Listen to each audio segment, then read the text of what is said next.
Olá, povo de Deus.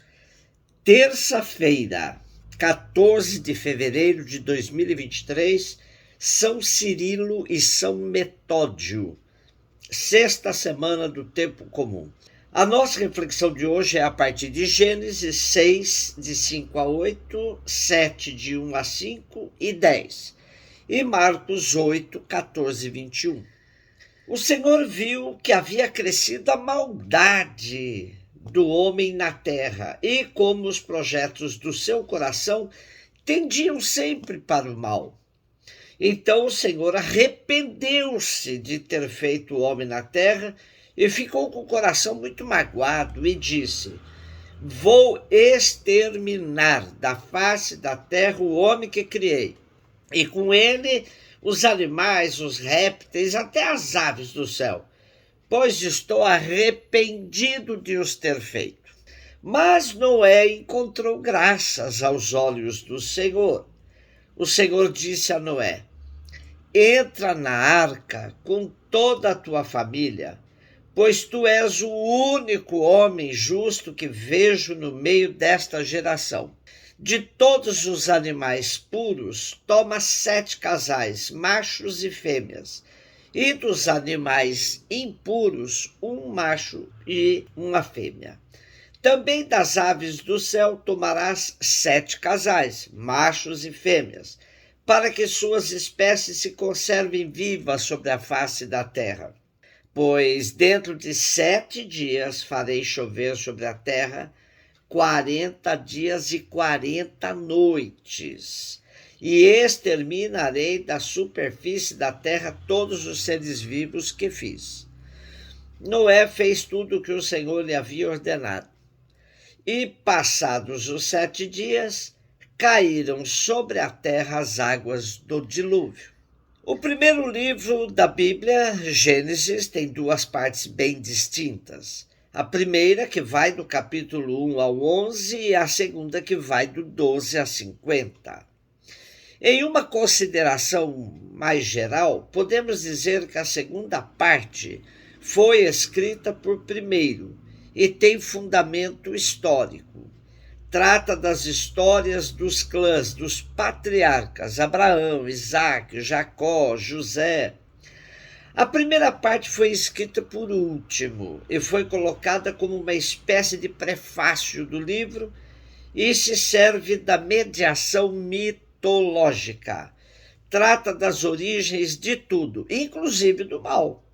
Depois da sedução da serpente, da morte de Abel por mãos de seu irmão Caim e de outras maldades praticadas pelos homens e mulheres, o autor sagrado diz que se arrependeu de ter feito o homem na terra.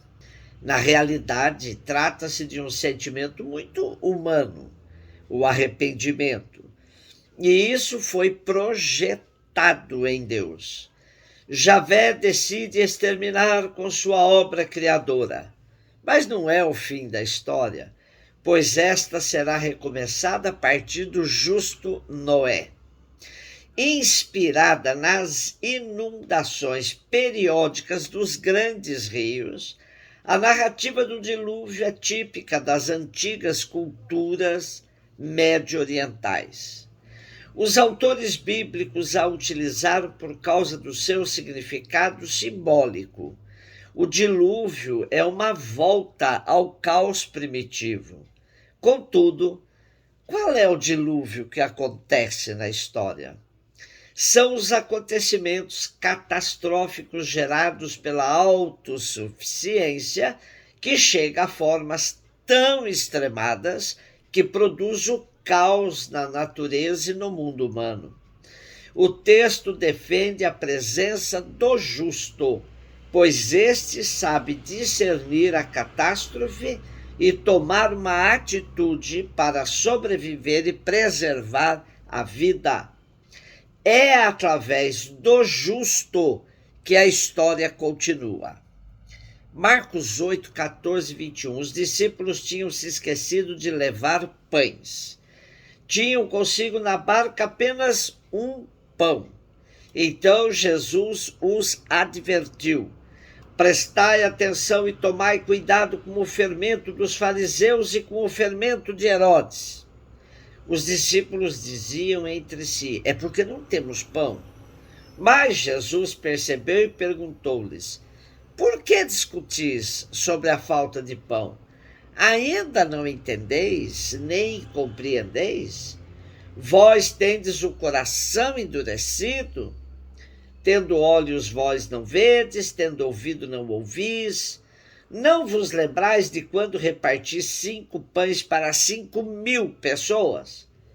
Quantos cestos vós recolhestes, cheios de pedaços? E eles responderam: 12. Jesus respondeu: e quando reparti 7 pães com 4.000 pessoas, quantos cestos vós recolhestes cheios de pedaços? E eles responderam: 7. Jesus disse: e vós ainda não compreendeis? Perfeitamente compreensível que os discípulos reclamassem pela falta de pão, pois eles, como qualquer outro ser humano, se preocupavam com a acumulação de pão. Jesus logo percebe que eles, com tal preocupação, revelam que nada tinham entendido da sua proposta.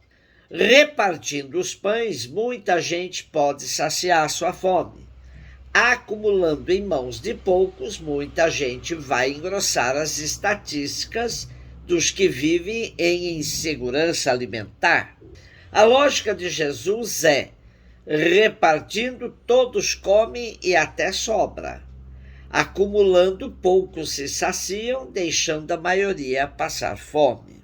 Os discípulos se preocupam por não terem acumulado pão. Jesus chama a atenção deles para não ficarem presos a um sistema que visa acumular coisas para ter segurança. Esse é o fermento dos fariseus e de Herodes. Jesus vai mostrar que é preciso ter confiança na partilha.